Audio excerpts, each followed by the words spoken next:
I'm sorry that you have to deal with trolls because of faith in God. Honestly, the trolls don't bug me. I know that people that come in my stream and troll, they just need love. They just need love. I don't care who comes in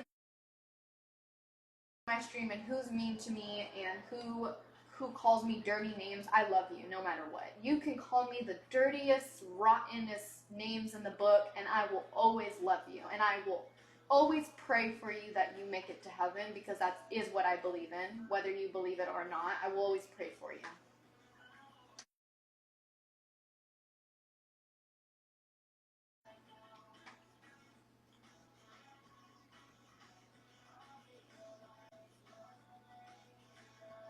If you guys don't know, there is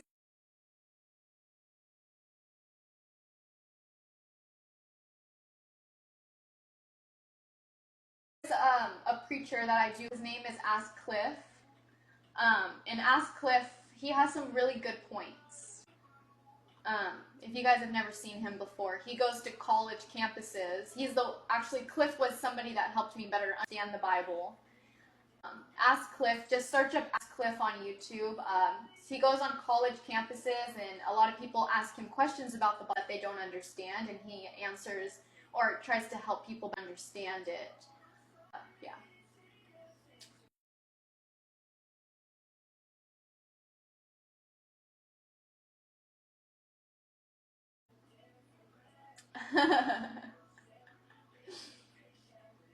Yeah, Ask Cliff is pretty good. I can bring some Ask Cliff.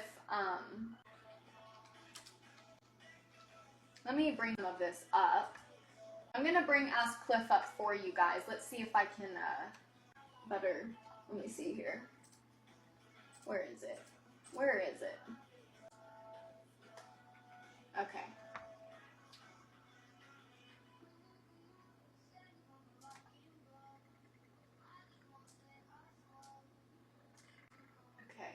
Let's see if I can bring Ask Cliff up. It might help some people better understand in here, you know, religion and what I believe in. He explains it quite better than I do, for sure. Is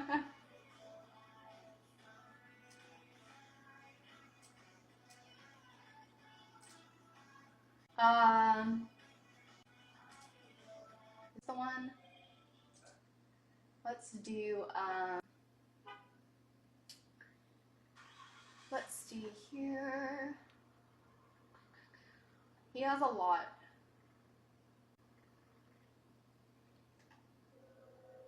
Let's see here.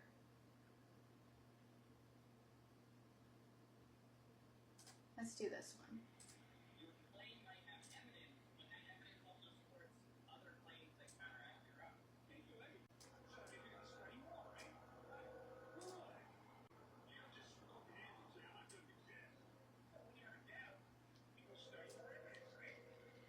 Right.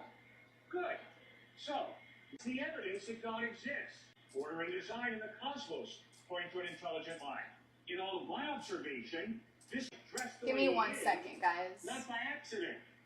He's got a rational mind. He's dressed together in a rational way. And when I go to a restaurant and I'm about to eat a delicious meal, I don't say there's no chef. No, a delicious meal points me to an intelligent mind.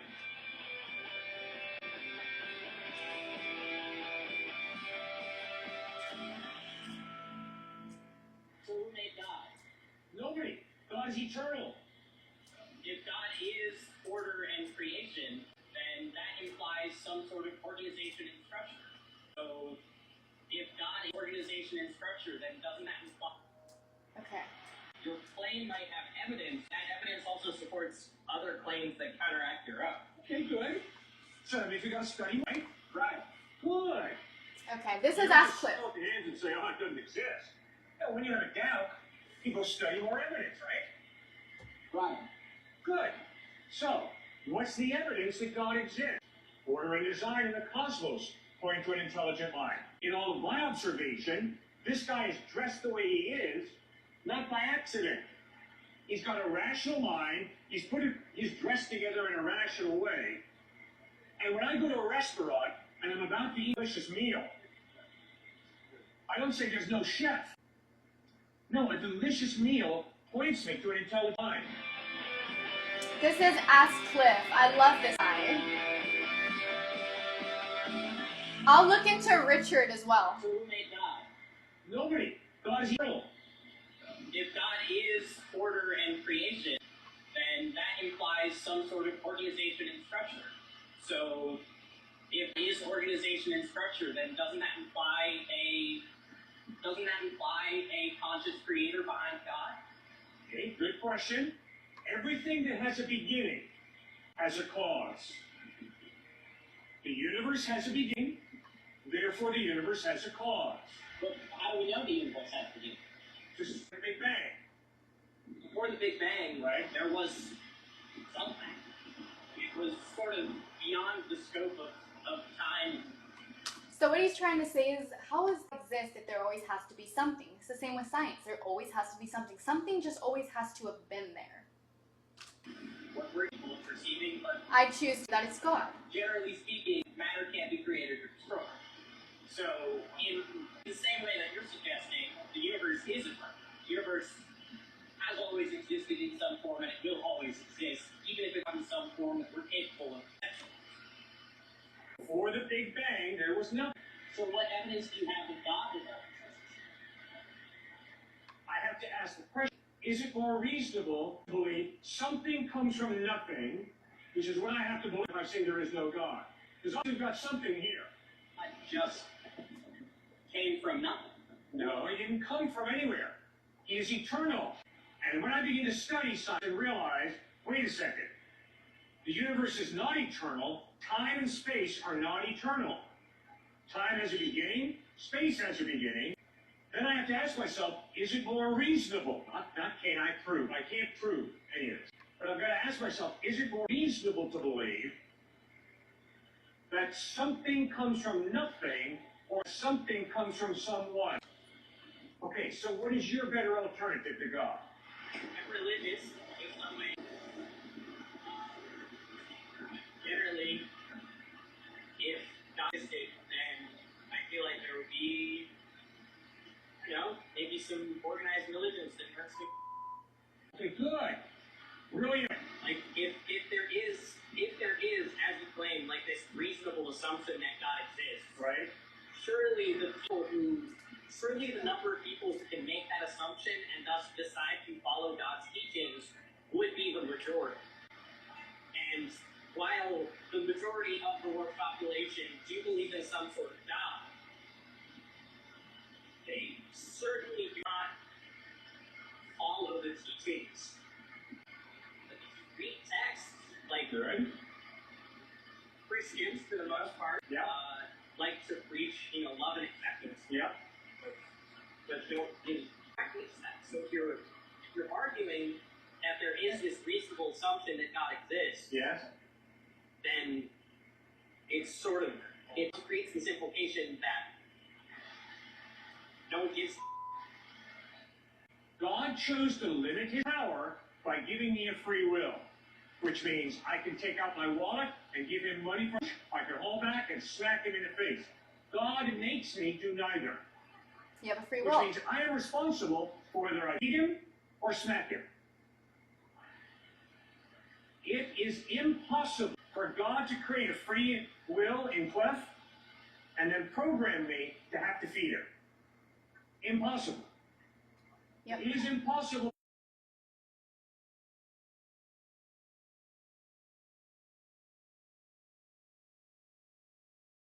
for God to create a square circle. The speaker's name is Ask Cliff. He's very educated. Impossible. It is impossible for God to exist and not exist at the same time. See, so when we say that God is all powerful and that God is God, we don't mean God just does anything. No. God gives us a free will, and then he says, okay, exercise that free will. If God's power is limited because of free will, would that not imply that he's not all-powerful? God did not make me slap him. God gave me a hand and a free will. And he gave me it for a purpose, to love and respect the gentleman. But if I could roll my hand into a fist and send it crashing into his handsome face, and then if I have the audacity to blame God, I am a con artist. That would imply that God cannot know what you are going to do. That God cannot know the outcome of your actions, which contradicts God being omnipotent And all-knowing, omniscient. Very good. You are right. It's a very difficult question. If God is all-knowing, that means that God knows whether I'm going to slap him or feed him.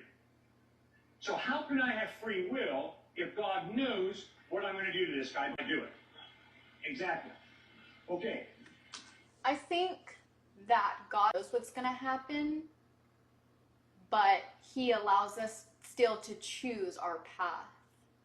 So yeah, although he knows what's going to happen, he still allows us to choose what we do, what we want to do, because he loves us enough to give us free will.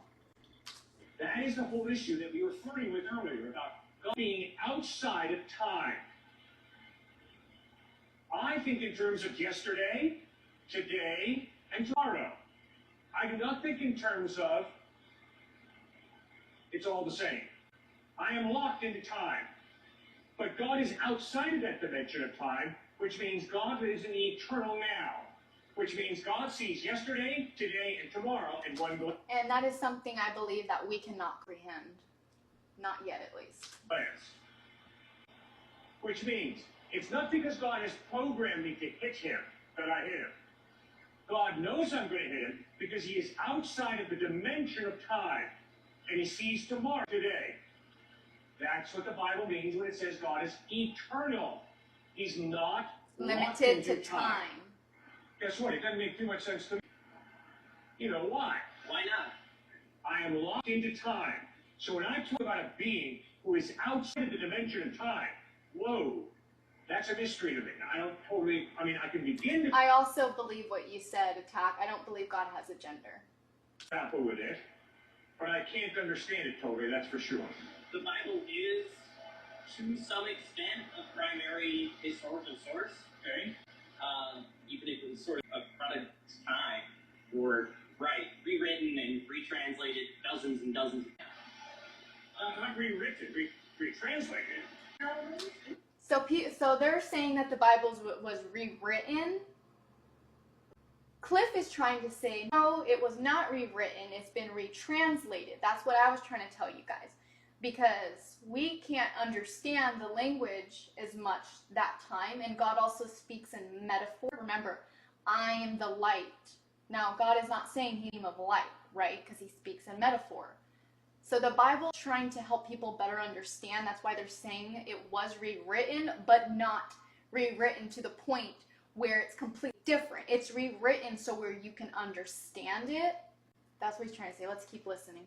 It was rewritten. When was it rewritten? Translation of the Bible, anytime you translate something, you have to make decisions about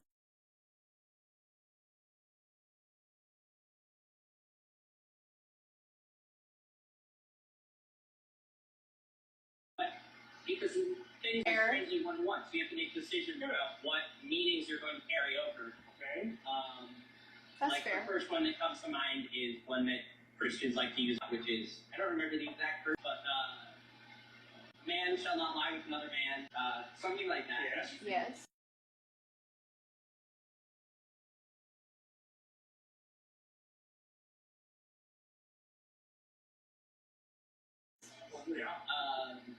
The sort of translation that's used is not exactly correlating to the original Hebrew meaning. I might be mangling that. All right, no problem. But so you do get changes over time. It's not necessarily a perfect replica of what it used to be, but yeah. Okay. From the 2nd through the 10th century before the printing press, all handwritten, so 5,800. Then you've got 10,000 Latin manuscripts, the Latin Vulgate. Then you've got 9,300 approximately manuscripts in Syriac, Slavic, Gothic, Ethiopic, Coptic, and Armenian. So you've got 25,000 early manuscripts of the New Testament, all agreeing to an infinitesimal degree. Then you have quotes of the New Testament. 38,289 approximately church fathers quoting the New Testament, which means there are only 11 verses that are not quoted by the early church fathers in the 2nd through the 4th century. Friends, we have an incredibly high degree of certainty that we really have what the eyewitnesses wrote. I'm not really entirely sure what point I'm making. That you can trust the New Testament to give you accurate historical information. It's just very reliable. And you acknowledge that when you talk to them about, I think he's a historical person. Okay, great. But now, in that historical record, you read about his miracles, you read about the way he loved people and what he taught, you read about how he died, and then how he rose from the dead. There are like dozens of other historical accounts that, while they might be reliable and backed up by other sources, are not necessarily perfect retelling events. Because, I mean, you said it yourself, we can't always trust our eyes, we can't always trust exactly what we're seeing. Right. So even if I see an event correctly and I report exactly what I think happened, it's not necessarily a faithful or reliable accounting of events. Okay, I agree. I can never be 100% sure, neither can you. But that doesn't mean I can't know. I know my wife. I know his brothers. I know Marcy is standing in front of me right now. Can I 100% prove that? No. But there's enough evidence that I can start talking with Marcy and I can express to him respect for the way he's challenged me in a great way about these points. But you're making a leap there, which is seeing a person stand in front of you is the same thing as having some sort of spiritual experience that confirms to you the existence of God. I'm sorry that I miscommunicated. I can't audibly hear God. All right, that's not an option for me. Yeah. Okay? But it is an option to explore the evidence with my rational mind. It is an option for me emotionally to read about his love for me and respond emotionally. And it is spiritually an option for me to spiritually connect with God because I'm convinced he's created us with a God-shaped vacuum. And what I appeal to is anthropology that shows us that. If you guys don't know what irrational is, it's not logical or reasonable. So irrational is not logical or reasonable, okay? Rational, let me see here. Rational is the ability to think with reason. That's what rational is. Thoughts are based on facts and not emotions. So that around every culture has some type In of case religion. you didn't know. So we as human beings have this innate drive to know God. You have to compare that to things you as a human being are familiar with as possible. Yes. And sometimes Absolutely. you hear about something happening and you're like, that can't be true. And then you're given an explanation. You're given a reasoning for how this thing that you thought was impossible could be true. Yeah. And it's up to you whether or not you believe that explanation. Yes. But with things like science principles or historical events, those explanations make logical sense. You can study them and you can analyze them and you can pick them apart, and they fit, they work. And scientific principles are constantly updated, changing, which is why they're theories, not rules. True. So there is some uncertainty, but when making this assumption that God exists, so if you say Jesus Christ was able to turn water into wine, your only mechanism for how that was possible is, well, he had spiritual powers. He was God's son. He was able to do it because God willed it to be so. There's no logic there that you can unpack. There's no step to step reason. There's no substance. You're making assumptions. You're going out of assumptions. You're starting with evidence is God exists. Who put the laws of nature together. You're conflating evidence with assumption. No. If I I'm not. say that's wrong. Gravity. Come on now, Marcy, better. That is something you can observe and withhold. And that's wonderful. Of course, narrow branch of Kelsey. knowledge. You can't do that with George Washington. You can't do that with Muhammad or Jesus or Siddhartha Gautama. Yep. Okay? So Marcy, come on, let's be open-minded now. And let's acknowledge that yes, gravity exists. Boom, it falls. Gravity exists, that's correct. But guess what? Your love this person is shown by, you're caring for this person. Guess what? I'm convinced, Marcy, that your caring for this person is even more important than the law of gravity when it comes to your life. I am convinced that there's far more fulfillment, joy, and meaning that comes from your life from loving this person than from the law of gravity. So don't get mixed up with categories. What does the color green smell like? It doesn't, Marcy. Why? Because colors don't have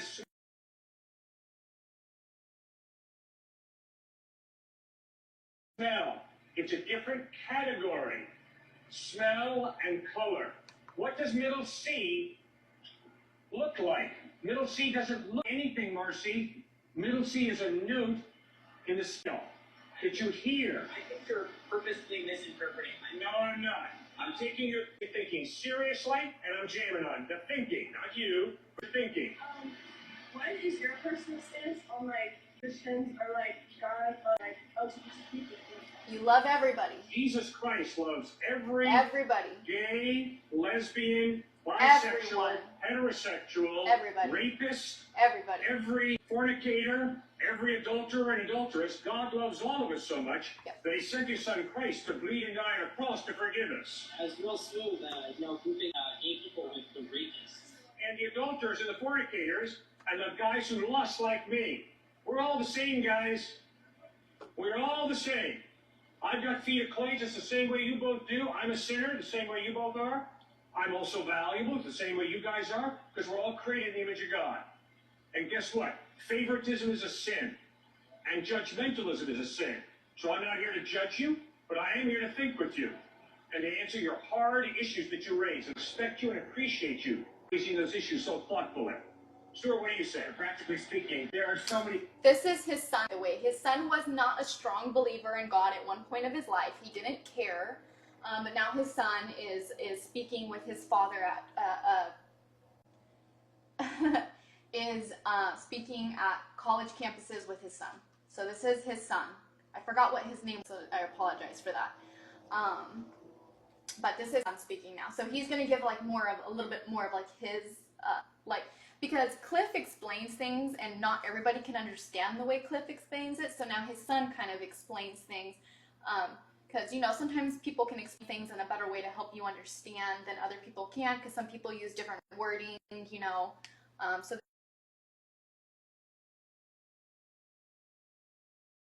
this is his son. Subgroups who, in such a militant way, do not like each other, even on this campus. We see it politically, right, and religiously. Well, a lot of the reason why they don't like each other is because they don't view each other as we're all creating the image of God. We all have value. They just look at their beliefs and view, and they don't see the person. They say, I'm going to attack your worldview, and I don't even like you as a person. I'm going to exclude you. So that's the first point. The second point is, because moral objectivity is turning into moral in our country, that you have your truth, I have my truth, don't step on my truth, I'm not going to step on your truth. Look, that's all inclusive and beautiful sounding. The problem is, the flowery side of that gets tremendously ambiguous in the sense of we're talking over each other because we really have no moral objectivity in understanding what is really right or wrong. We just speak over each other and yell at each other without any agreement of what is really right or wrong at the base level, and you can never really have a discussion. People have an innate sense of what feels good and what feels wrong. Or you should, Stuart, not do that, not kick that kitten over there. Don't say that because it's my truth and my desire in terms of what is ethically right or wrong. Because you said feels. You didn't say moral obligation, you should not do that. You said it just feels like I shouldn't do that. So your feelings are not the facts of reality in terms of that is really objectively wrong for you to go kick that kitten. That's a good one. To answer your question, what evidence do we have that people without religion